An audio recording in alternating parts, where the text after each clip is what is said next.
Welcome back to China Price Watch. We're talking about the economics behind China's turtle slow internet speeds. The so-called last 100 meters monopoly, in which operators and property managers cooperate to monopolize internet access, is the final stage of a complex chain of operations. Kan Kai Li of the Beijing University of Posts and Telecommunication told ChinaNews.com that the country's broadband internet operators can be divided into three levels. At the top are China's state-owned telecom monopolists, China Telecom and China Unicom. The second-tier operators usually rent their broadband lines from the top dogs, and third-tier operators will in turn rent their equipment from second-tier operators. Professor Khan described these relationships as subtle and complex, with all the lower tiers reliant on the state-owned giants for equipment and all tiers offering similar services. These firms are simultaneously cooperators and competitors. As a result, China Telecom and China Unicom charge high prices for use of their broadband lines, reportedly around 1 million yuan or $160,000 per gigabyte. These high rental prices in turn push lower-level operators to sign exclusive deals with property managers meant to ensure a sustainable source of revenue. In their drive for higher profit margins, these firms also employ underhanded tactics that further slow down users' internet speeds. When installing a 100 megabyte broadband line, the service could be divided between 10 users to ensure 10 megabytes of bandwidth per user. However, operators often end up selling access to this broadband line to more users while still guaranteeing the 10 megabyte bandwidth. The companies rationalize this by saying that not all users will be online at the same time, but this ignores the highly regimented lives of China's workers. After getting off work and coming home, a huge portion of Chinese people will head straight for their social networks, online TV shows, and streaming movies. The result is snail speeds at peak hours and constant frustration for China's net users.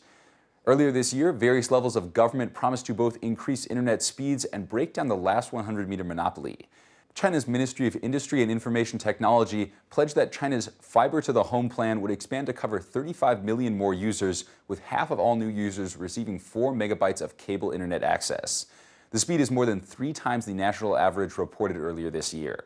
In addition, the Beijing News reports that the Beijing municipal government has itself pledged that 20 megabyte speeds would cover all of its surrounding suburbs, with 10 megabyte speeds guaranteed to a quarter of urban users.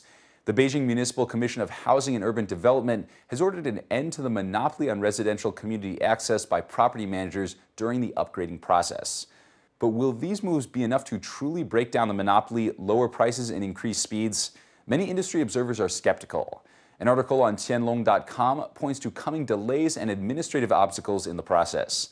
The Beijing policies called for ending the last 100-meter monopoly during the upgrade process, but if the timescale for construction of new cables resembles that of constructing subway lines, long delays are virtually guaranteed. Perhaps most importantly, the government bodies who formulated the new policies are in some ways powerless to enforce them. Qianlong.com pointed out that the new law lists no punishments for property managers who violate the regulations. In an interview with the Southern Daily, Gu Weizhong, director of the Guangdong Communication Administration, pointed to further bureaucratic obstacles. By dividing the responsibility for policymaking and enforcement between the Department of Telecommunications and the Municipal Housing Commission, bureaucratic divides will slow down any real enforcement of the new regulations. For now, it looks like enforcement of China's anti-monopoly regulations may end up resembling its internet access, slow and frequently held up by government bureaucracy. Don't go away, because up next we'll get Beijingers' take on internet speeds and telecom monopolies here in China. Stick with us.